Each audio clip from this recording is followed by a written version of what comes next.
What's up, y'all? Welcome to Conversations with Heavy Cardboard. We are here at 2018 UK Games Expo. Happy to be joined by one of the preeminent designers in the board gaming world, Martin Wallace. So Martin, I really appreciate you taking the time. That's okay. No, it's good to see you again. Yeah, we met a couple years ago at Essen and had a smaller interview and thought, you know what, we can maybe try and set this up a little bit before the expo opens and sit and have a chat and a little bit of background. And I know that there's a lot, you've done a number of interviews over the course of your very long and storied career, over the course of things, but let's start with something a little bit lighter. You recently moved to Australia from New Zealand. Yes, yeah, we managed to get residency in Australia. The reason we moved to New Zealand in the first place is because years ago we went to Australia for the first time, I think it's 2009, for various reasons, and Julia fell in love with the place. Julia being your wife. My wife, yeah. Right. And so since then, you know, she had this dream of living in Australia. So initially we found it was too difficult to get a visa to move directly there. So we thought we'd try going to New Zealand, because if you can get residency in New Zealand, then you can move to Australia. However, kind of eases that process? Eases the process in theory, a bit? except then they changed the rules, because Australia was getting sick and tired of people getting through the back door, as they call it. So anyway, so we moved to New Zealand. Well, they made it harder. It's like, yeah, you have to be a citizen now. So I thought, well, okay, fine, the process is going to take a bit longer. But then we actually failed to get full residency in New Zealand. So we were literally weeks away from having to leave the country. You know, at the end, we were actually on a holiday visa. Oh, wow, okay. But the year before, before that, I'd thrown a Hail Mary and applied for an obscure Australian visa, which is called a Distinguished Talent Visa. Well, that just sounds fancy, right? Oh, yeah. So, and the thing is, you've got no idea if it's going to work or not, because it's a black box. You just write a long letter which says, "I'm awesome," and then you just keep your fingers crossed, but you've got no idea how long the process will take. Okay. It could be weeks, months, it could be years. You've got no idea. So it's not the best basis for a plan to say, oh yeah, of course we'll get this visa that nobody knows how it works, and yeah. And then just out of the blue, last June got an email saying, yeah, you're in. Oh. And the nice thing about this Distinguished Talent Visa is it's permanent. There's no more hoops to jump through. You get Medicare, welfare, the whole thing. And yeah, it gets to say, it's kind of fun when we were getting our Medicare card, and you go and say, have to show you a visa document, and the lady's like, I've never seen one of these before. That's pretty cool. Wait till I tell the ladies, and in the coffee room, it's like distinguished. So I think, again, I'm not sure how it works, but according to a mate of mine, he says, yeah, it pretty much means you're top 5 in the world. That's got to feel good. Oh, God, yeah. So explain to me, now that you brought this up, explain to me the process of writing this letter. Well, what I did is I wrote a letter giving back my background. Okay. But the key thing was I asked so many people in the industry to write supporting letters. So there'd be people like Mike Gray at Hasbro, top guys at Ravensburger, Space Cowboys. I even asked Ryan Knizia and he wrote me a nice letter. So I got all of these letters from major figures in the industry, all saying that I was a well-respected, well-known top designer. And that was also nice for my ego, because I still have it. It's like when I feel low, I can just read these and yeah. Hey, there's something to be said for that, because we all go through it, right? Whether we're media, obviously, a designer like yourself, we're human. Yes. In the end, we're all human. You have your highs and lows, so on and so forth. Yeah. So, all right, so a little background. Obviously you're Martin Wallace. Everybody knows Martin Wallace, but... Well, not as many people as you think. There's a lot more people coming to the hobby now, and when I mention my name, go, who? And I have to point them to my Wikipedia entry. Oh, all right. The fact that you have a Wikipedia entry in and of itself is kind of cool, is it nice. not? Yeah, right? It's good. So what made you want to get started in designing games? Because, let's face it, even though I'm media, I have zero interest in designing games. Zero. So what made you want to scratch that itch? I don't know. I've been asked this question before. And Sure. All I know is I used to play games a lot when I was a kid, when I was at college. And then sometime when I was about 29, 30, I'd moved away from gaming, but then went back to it. And it's just something that I just felt I wanted to do. Because there were a few, I mean, this is back in 1990, so this was a long time before the internet or anything like that. But I was aware that, at that point, I was becoming aware that there was these Euro-style games. There were people like Charles Vasey who were publishing games, the Ragnar brothers. So there was a couple of people around who were publishing games, and they weren't selling in shops, they were selling mail order. Right. But they seemed to sell a few, and I thought, well, you know, maybe there's something there, some money to be made there. So, so I dived into designing games. So it came about as a more or less a job than it did a specific passion for a specific topic or anything like that. It was like, hey, maybe I could make a run at this type thing? Well, I think, I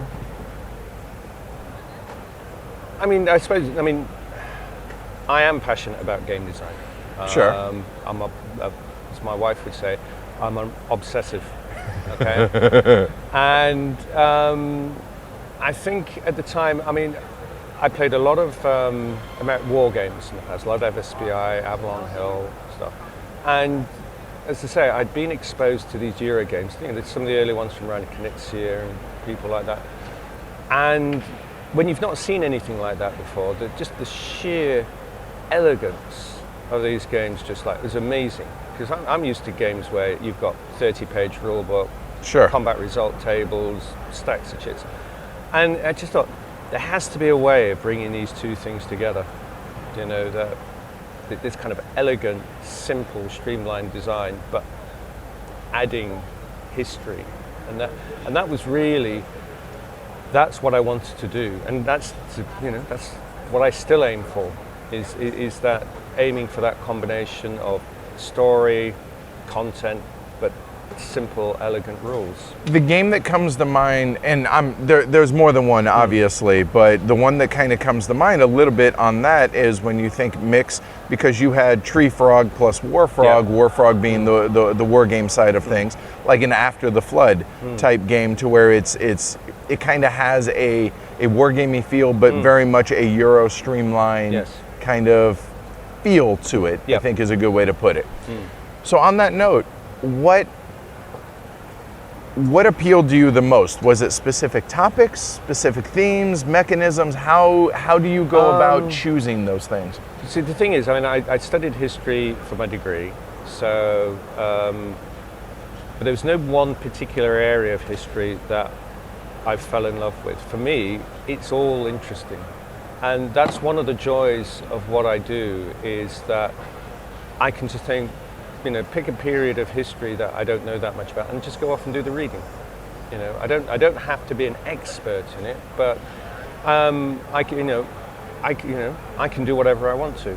At the moment I'm working on a game on the history of Rome. So at the moment I'm doing a lot of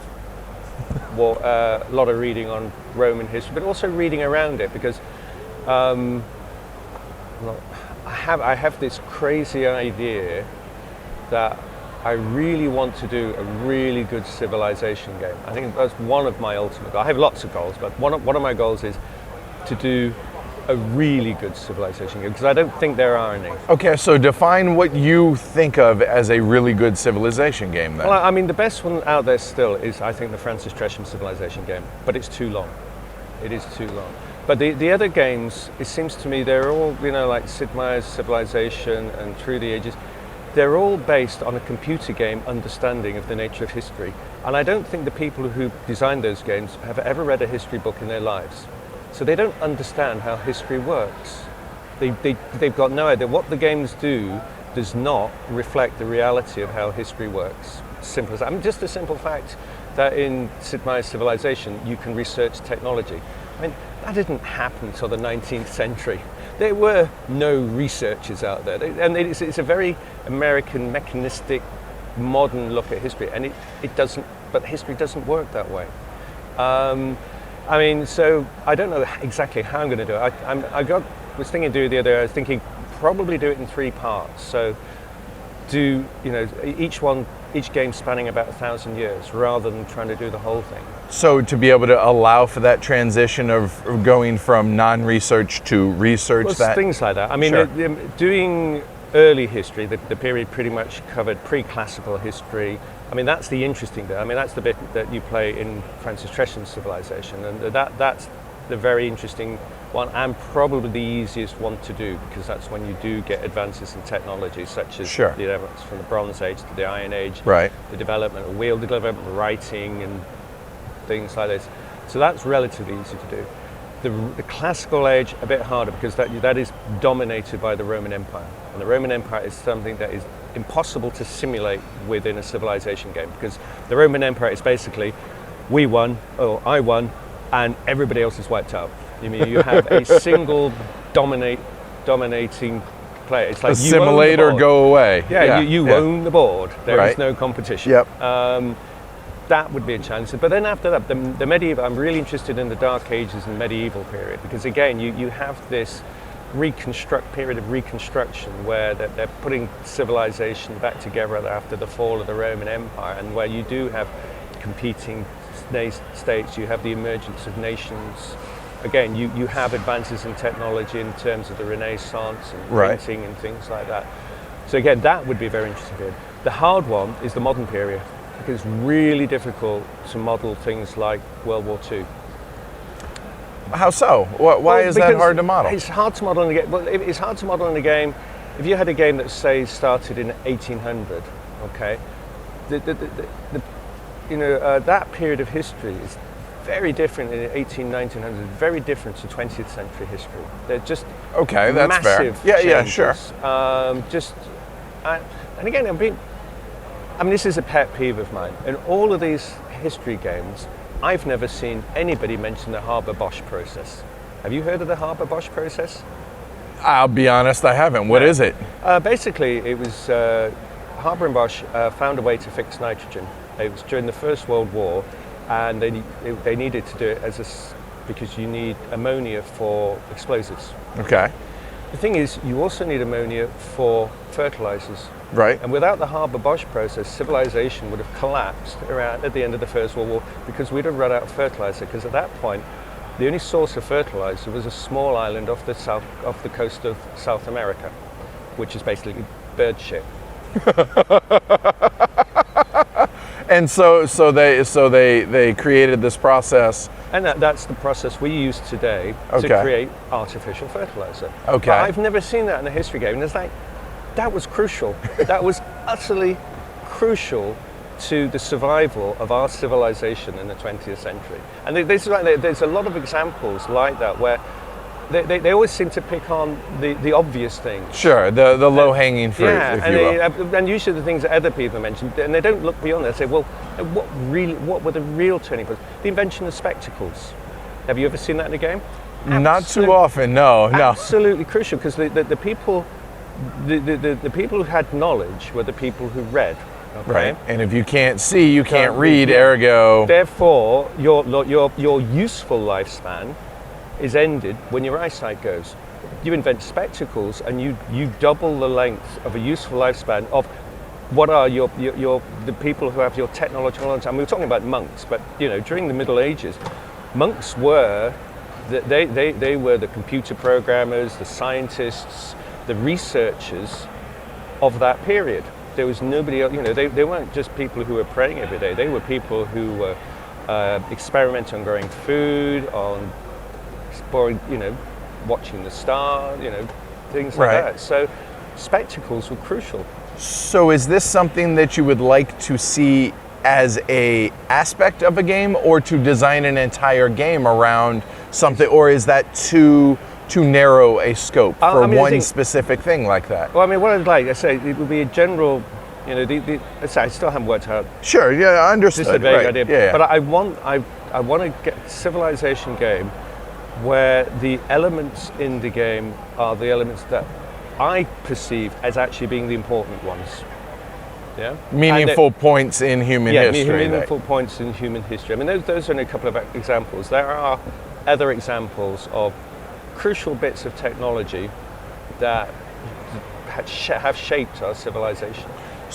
Oh, go ahead, continue. No, I was going to say, so it sounds like the things that and I don't want to speak for you, but the things that inspire you are either gaps in where you perceive holes in the way things are being done, or just something that interests you as far as a theme. Is that fair, or is there? Do you take inspiration from other sources, other places? I mean, certainly, you can look for gaps in the market. I mean, like take God's Playground. Nobody had ever done a game on Polish history. Yep. There are exactly two that I can think of now, both of which. Yeah. So sometimes you find gaps, but I think it's more a case of trying to do things that have already been done, but do it better. Okay. And that's one of the things that drives me. Yeah, there's been lots of civilization games, but I'm driven by the fact that I want to do a proper civilization game that hopefully will be regarded as the best. So is that kind of a grail for you that you're chasing, or is it just, when I get to it, it's one of among many? It's one of a number of grails I have, yeah. Okay, what are some others then, if you don't mind me asking? The other one, and I have mentioned this in public forum before, is Neil Gaiman's Sandman. I'm not familiar with it, so why? I'm not. Because it's impossible. Because it would be nigh on impossible to get the license, because it doesn't reside in a single place, and because the stories in the book are just so weird and wacky, it would be so difficult to make a meaningful game from it that if you could do it, you could sit back and say, did good there. So it's a challenge then. You're seeking a challenge. Yes. Yeah. It's not about doing the easy stuff. It's about doing the hard stuff. All right. So is that a driving process then in the majority of your games? Yes. I mean, I think. Some of the games I do. Sometimes companies will come to me and say, "Can you do a game on this and the other?" And I'm like, okay, you can do that, and you're maybe not pushing yourself as far as you would like to, but there are other things that you think, no, I really want to try and do something special here.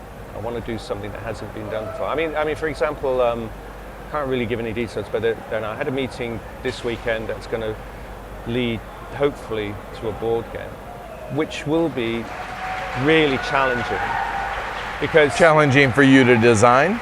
Yes. Well, the thing is, I mean, it's going to be a fantasy adventure style game, and there's lots of those. If you take things like Gloomhaven, Seven Continents, and there are some big fantasy adventure games out there. But it seems to me the issue with them is they are big, they're complex, they're long, and to my mind, the real challenge is to create a fantasy adventure game where the rules are really simple, but you feel like you're in a story without it being paragraph driven.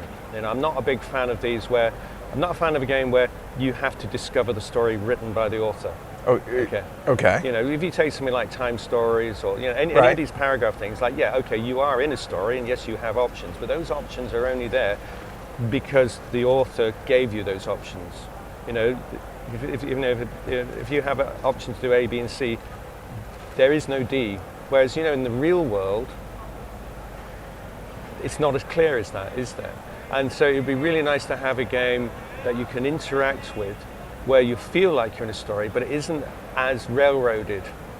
Now that would be an incredible challenge, because what you're saying is you would have to create a system where stories emerge naturally from a bunch of interlocking mechanisms.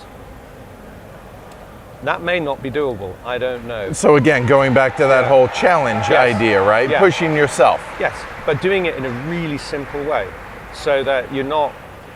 The thing about when you're playing a game, I'm a big critic of games where you have to keep consulting the rulebook, because a game should be about immersion. Right, because once you step out of that, then you've lost that immersion. Yeah, so you should be in the game, and during the game, all of your thoughts should be about what you're doing in the game. And as if if you're playing a war game, you should be feeling like you're a general marshalling your forces. If you're in an adventure game, you should feel, that sense of danger, sense of tension. And In an exploration game, again, you should feel what you're feeling in the game should in some way relate to how a real explorer would feel. I think that's a very important part when you design a game to generate those feelings.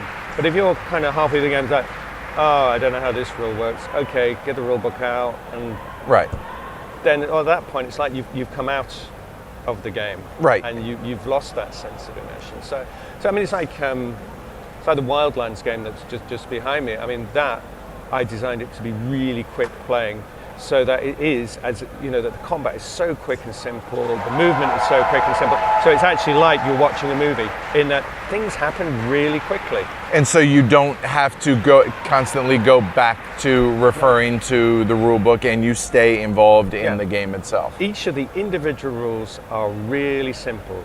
It's just symbol driven. You know, you have, a card might say allows you to hit somebody with a sword. Fine. If they've got a card that says they block it, then they block it. If they don't, then you hit them. So there's no rolling the dice. Because again, dice are another way of breaking immersion and slowing things down. So it's like a diceless combat system that works really well.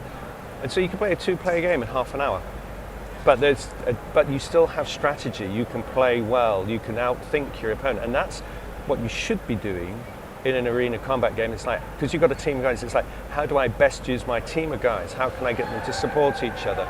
What are my objectives going to be? You know, how do I manage them? Those are the things that you should be thinking about, okay? And so the game allows you to do that by, where you don't have to worry, well, how does the movement rule work again? And, oh, I forgot about this rule or that. And so on that note, kind of a bigger picture idea. So there are two things that I noticed that you're, I don't want to say trending towards, but that you brought up a couple of times. One, some games are too long, and you also brought up kind of a streamlining process, or to where it's not tons of rules, et cetera, et cetera.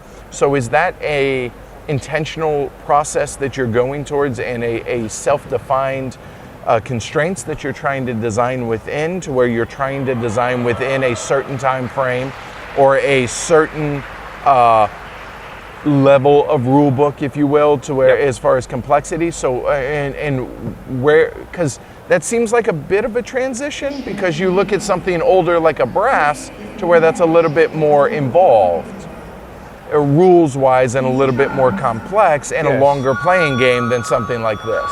Yeah, I mean, it's certainly something I am moving toward. I mean, personally, I think actually brass is actually quite a simple game.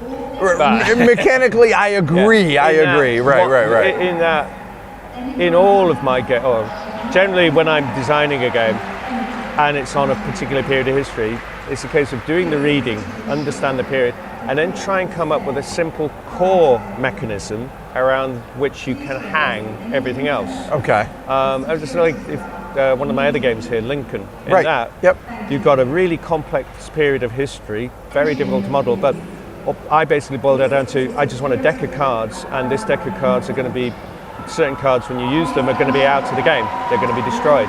And that's really the core concept in the game, but around that you can hang, you can model the way the economies of the North and the South, one grew, one declined. So the key, and in brass, you've got that core mechanism of you have a hand of cards. Right. That determines what you can do. Correct. So in my more recent games, if you take, for instance, Australia, you've just got some action boxes in front of you. Now, I'm not a big fan of worker placement itself, but this is worker placement where nobody's competing with you. You're competing with yourself. With yourself, right. Yeah. Yep. And I like the idea that you present. Slight break for the hacker. They're excited today, aren't they? Right? Yeah. Do they not know I'm doing an interview? That's so rude. So rude. I'll have words with them later. Distinguished. Come on, people. No. Go ahead. And so in Australia, it's like, all of the actions are laid out in front of you, and they're all simple actions. Build a railway, boom, you're done. Take some stuff, boom, you're done. Right. Add your army, et cetera, et cetera. Right. But then it's how you combo those actions to deal with a complex situation. I mean, one of the things I always feel, it shouldn't be the rules that are complicated, it should be the situation on the board that's complicated. If the rules are complicated, then you've failed. That's not where the complexity should be. The complexity should be, yeah, this is a challenging situation. I've got a MyGo advancing here, and I've got some farms over here, and I've only got these forces here. How do I deal with this? Okay. So again, you're thinking in real world terms, as if you're really in the thing, rather than, again, yeah, how does the movement rules work again, or how, you know, oh, how can I exchange this into that, or so I'm not a fan of those games, and I think there are some designers out there who are guilty of that, who just think, oh no, you just have to make the rules complicated. No, that's bad design. So you're trying to streamline to a point to where the rules just completely get out of the way, and you and I can just play against each other. Whoever makes the better decisions wins. Absolutely, that should be the goal in any game design. There should be no need for needless complexity. All right. That's just. So on that note, your design process, how far, now that you have taken off the publishing hat to where you can solely focus on being a designer, again, if you will, how far along in the process do you take a game from design, and how much development do you do on your own before you hand it off to a publisher and say, here you go, Godspeed? I'd say I'd probably get to about 90%. Okay. I mean, there's a game, unfortunately I can't talk about it in detail because we don't have the license yet. Okay. But it's a big license. And so yeah, I got the game about 90% of the way there so that I could show it to people, and they say, yes, we like this. And then eventually one company did accept it. And so fairly recently, it's okay, but there are issues with it. So I just went back to it and just polished it. Okay. Just fix do the extra 10%. Okay, so you have a hand in that last 10% often? I generally, because the thing is, to be honest, there are not that many good developers out there. They really are not. There's way more game designers and developers out there. I've not come the best game developers I have come across are the guys at Space Cowboys. Okay, why? What makes them stand out? Because say when I gave them Via Nebula, the points that you got for laying track that I'd done was much closer to Age of Steam, where you had track and then you moved cubes and you had to count each piece of track, and it was a bit clunky, but it was okay, but it was a bit clunky. And then they just came up with this wonderful idea of, well, no, when you just lay tiles, and it's just the number of tiles in total determine how many points you got. So there was no clunky calculation of counting things. It's like it just happened automatically. Now that was a clever idea, and that the thing is, Croc, who works there, he's a game designer as well, so he understands game design. And so those guys, if I gave them a game, I would trust them to do a great job on the development.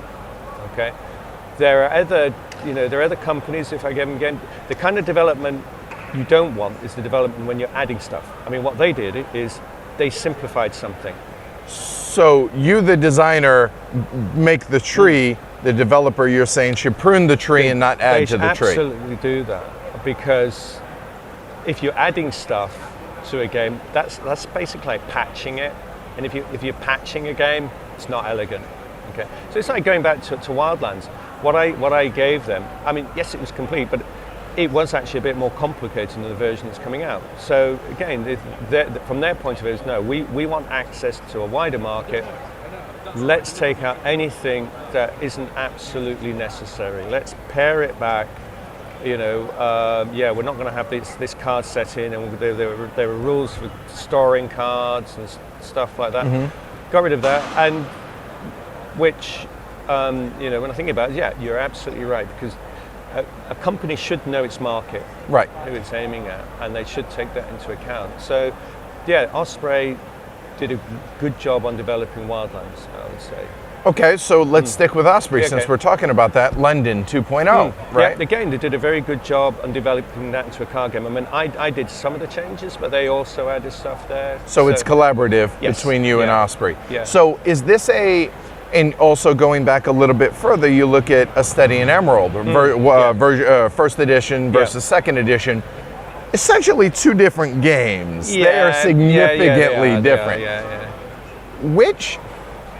So let's take a step back and look at something a little bit older, because version 1.0 versus 2.0, whether that's London or whether that's, say, a Study in Emerald, to where you're looking at, in a Study in Emerald, you could make the argument that the gamers out there, or the hardcore gamers, see the first edition as a old school Martin Wallace, whereas the second edition is more of a more modern Martin Wallace kind of.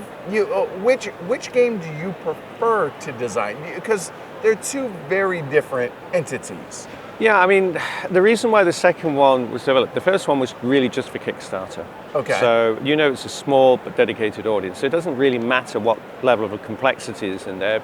It doesn't need to have a wide market, is what you're saying. No, okay, and whereas the second one, I was trying to hit the same market that I'd hit with the Discworld game, where you're trying to hit the wider market, because Neil Gaiman, he's a well-known author. Obviously, sure. So I'm seeing, I was trying to design a game that could quite happily sit in Waterstones or Barnes & Noble kind of thing, and where a member of the public could pick it up and have a reasonable chance of being able to play it. Because it's still complicated. Because Sure, again, going back to the Discworld game, that was designed both with gamers in mind, but also non-gamers. Because, you're marketing something to people who are fans of the IP, not necessarily fans of board gaming. Hence why the second one was more streamlined, because otherwise I would have felt bad about selling something to the public that was actually beyond their ability to play. That makes sense, and that's reasonable. But let me ask you, so Martin Wallace, what kind of game does he enjoy designing? I mean, really, I do enjoy designing the more complicated games, the more involved ones, because I wouldn't say they're harder. Actually, the complicated games are the easiest ones to design. Because it requires, I'm not going to say less development, but less pruning? Is that well, what it is? Well, the thing is, what? a complicated game, you can model what you want to do by putting whatever rules you want to in there. Whereas a simple, elegant game should probably only have one rule, but that rule has to be awesome. and so therefore, the hardest games to design are the really simple ones, because they either work or they don't. It's just as simple as that. You either lightning strikes and you come up with something, go, wow, that works really well, or it doesn't. And no amount of development will change that. If the game doesn't work, if it's just a bit dull, no amount of development will change that. Whereas if you've got a more complicated game where you've got quite a lot of rule mechanisms going on and it's not quite working, well, there's enough room for you to develop add rules or add mechanisms to deal with the issues you have with the game. To kind of patch, but from within a design standpoint, right? So in that sense, although you might think they're more complicated, actually from a design point of view, a complicated game, you can get to where you want to get to because you'll put the effort in to do it. Because you have the flexibility and the room in which to do that. Yeah. Whereas, simple game, you either have the idea or you don't. I mean, I was having, obviously flying over Australia, you have jet lag. So when I was staying at a friend's house the day after I got here, I was awake at 4 o'clock in the morning. And so we'd been discussing some game ideas the day before. So I just designed a game that morning. It took me half an hour. As you do. It took me about thinking about it. And the game is really simple. I've not tried it yet. I mean, it's down on the computer, and it may not work. I don't know, but I've got a feeling in my bones it will work. And if it will work, it's got the potential to be huge because it's just a really simple game. It's just a twist on an already existing game, but it's just a twist both in the sense of how you play and also how the game is presented, which I can't really say more on and that was like, oh wow, why didn't I have that idea before? Because that's a really simple idea. And that's the thing with simple ideas, it's like, because afterwards, well, that's obvious. Well, why didn't somebody else think of this already? Yeah, I get that. I mean, the simple games I enjoy. I mean, I love, Liar's Dice, Bluff. One of my favorite games because so simple, but it just leads to such, moments of tension. That do I call you? Do I push it further? But it's a really simple game to explain, so you can bring in newbies. And that's the kind of game that's really hard to design, because that works. That bluff works. And you do see other games that try to do the thing that in a slightly different way. They might do it with cards or something like that, but they're never as good. It's just like, no, that works. You can't design anything close to as good as that, like that, because that's already the best in show. So with that in mind, then, having, again, taken off that publisher hat to where you can focus solely on designing, how has that transition been, number one? And number two, do you feel like that's benefited you as a designer to where now you can focus on just making games instead of everything that goes into running Tree Frog / War Frog? I mean, definitely. I mean, the thing when I was running Tree Frog, sometimes you were forced to put games out there just because every year you've got to pay the bills, et cetera, et cetera. And so that meant that sometimes you're putting games out there that just weren't as good as they could be. And there's no point in it. The quality of the War Frog, Tree Frog games varied over the years. Some games, like Age of Steam, yes, they did became classics. Other games like Pericles or Byzantium, they kind of sank without trace. I mean, I don't think they were bad games, but they're maybe just a little bit. They weren't as clean or as approachable, or maybe the theme wasn't what people wanted, or for one reason or another.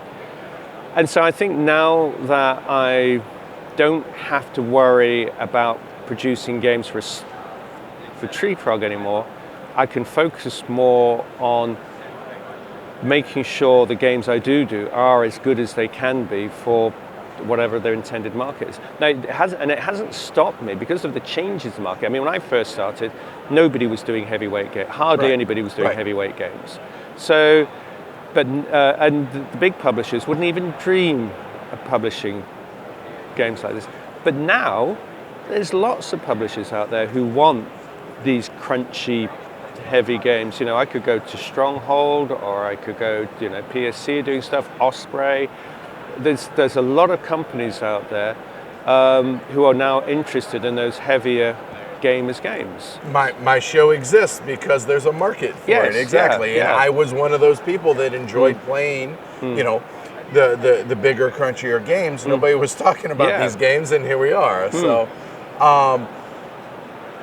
so on that note, obviously, as a designer, you're a full-time designer. You have to pay the bills. Yes. So there is got to be a line in which you have to be able to put food on the table, but also, as you said, you like some of these bigger, crunchier, heavier games. So what can people expect, I guess, from you going forward now that it's just designing and not having to worry about the publishing side of things? I mean, I think in the next couple of years, at the moment, I am very much focusing on those games that have the potential to bring a lot of money in.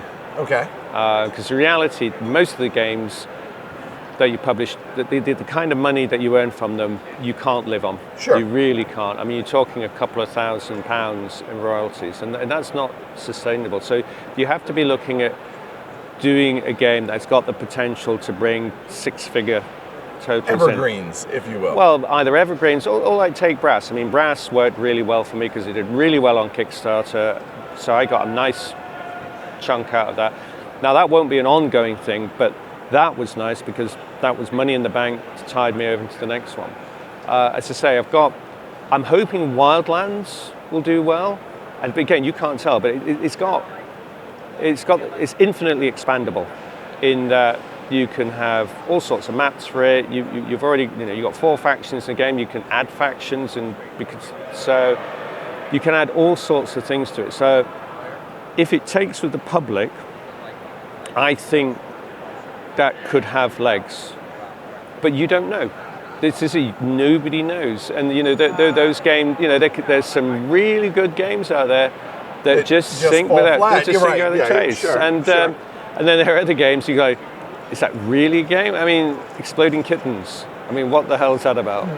Millions. And No, I totally get that. It's just, and so there is no predicting what will work. All you can do is do your best, and then keep your fingers crossed. Is there any of your existing titles going back into the older catalog, whether it's an automobile or something like that, that you would like to revisit again? Yes. Do you want to expound on that? I can't really because I've not done the deal yet, but I do But want... there is something that Yes. maybe that we could look forward to seeing from your older catalog getting new life? Yes, Okay. yeah. And on that note, so talk about a couple of your last games and then I'll let you Okay. get out of here, all right? So working with, now that, again, you're just a designer, what's the process like in choosing publishers? And because you're working with so many and so many new publishers, what's that Well, process the thing is, like? I mean, I've worked with lots of different publishers in the past, and basically it's a suck it and see process, because there are some publishers we work with and then afterwards you go, yeah, that really was not a positive experience. And so I generally work on the basis that if I have a good experience with a publisher, then I'll go back to that publisher. And it's not even a case of they have to be the biggest publisher. I mean, take Phalanx in Poland. I do quite a lot of work for them because they've been really good by me. Right. They're good guys to work with, but they're not the biggest Polish publisher. You know, I could go to one of the bigger ones in Poland, but I think, no, these guys have been really good to me in the past. They're easy to work with. So you have a relationship with them. Loyalty matters. Yeah. You know, Plastic Soldier Company with Lincoln. So if we've got other stuff planned in the future, and you know, they're nice guys to work with. They're still on a learning curve. You know, I'm having to teach them, you know, a few things, but you know, they're good people to work with. Osprey, again, you know, I've got a good relationship with Duncan, who manages the thing. So you know, who knows? I mean, we'll certainly be working with Osprey. I will be working with them on ideas to develop wildlands, for instance, solitaire rules and stuff like that. And you mentioned infinitely expandable, yes. so possible expansions. Yes, so that is a line.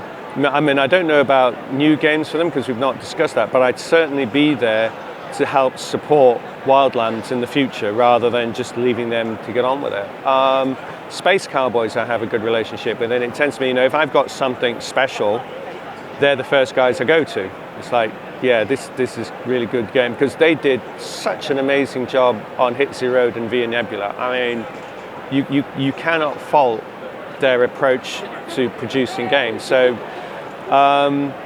and Roxley, what they did with Brass. Roxley, right? awesome. Again, I've got some ideas, you know, already, you know, discussing ideas with Roxley. So Roxley is another company that, yeah, I'd love to work with again. So you're talking to one of the bigger Brass fans in the world, and I gotta say that Brass Birmingham was an amazing, almost like an Age of Steam-esque type thing to where it felt like Brass, but it's very much its own game. Yes. And I think that was an amazing marvel to be able to expand that system, I think, and turn it into a system. How big of a part did you have in that? I've not actually seen the final version. I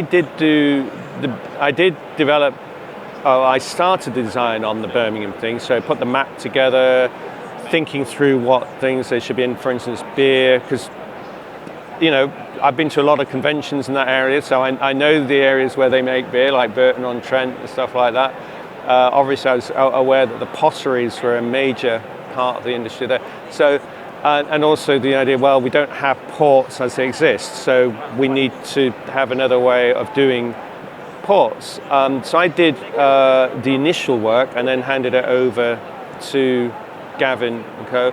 And then they obviously changed it, developed it, polished it, but adding a lot more than you would do normally, hence why it's a co-design.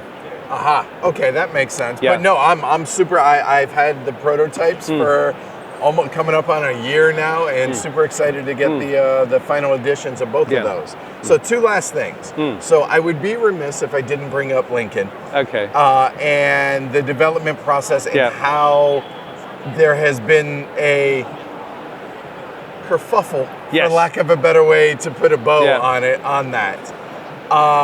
Thoughts on that? I mean, I think as I said on BGG, you know, you could come up with all sorts of excuses for it. But as I said then, we took our eye off the ball.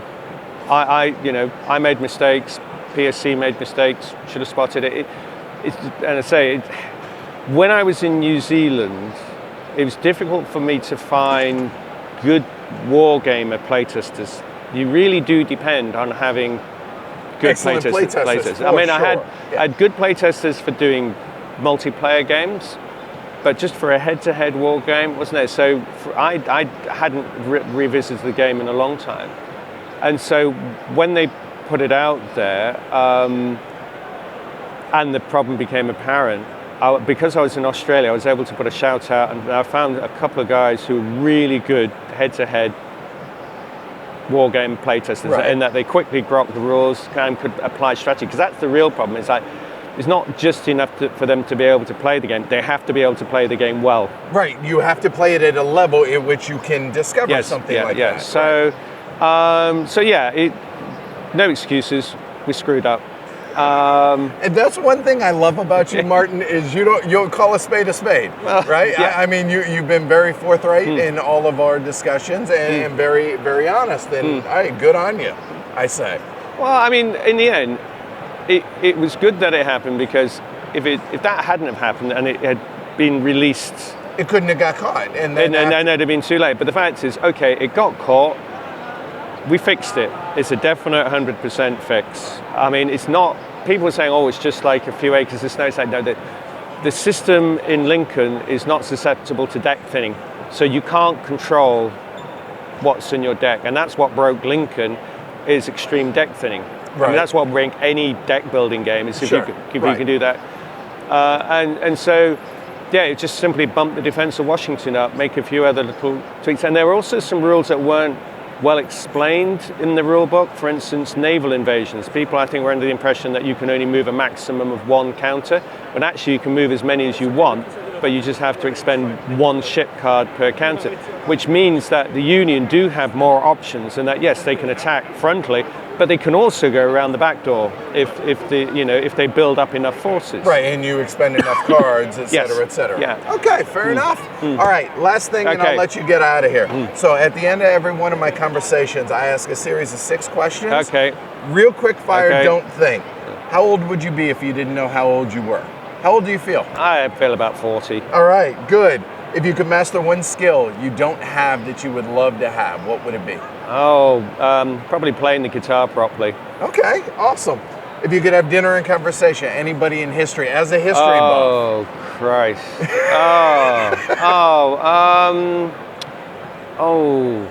No, that's a tough one. I don't know. Julius Caesar. All right.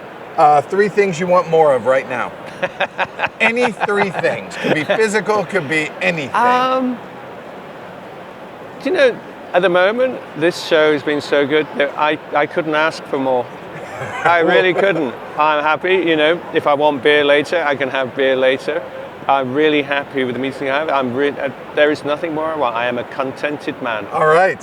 What do you appreciate most in your friends? Honesty, reliability, and trustworthiness. When you lose trust, you lose a friendship. 100% agree. Last but not least, it's kind of a loaded question because I feel like you're doing it. What's your absolute dream job? I'm doing it. Awesome. Martin Wallace, thank you so much for taking the time. I really appreciate it. Thanks.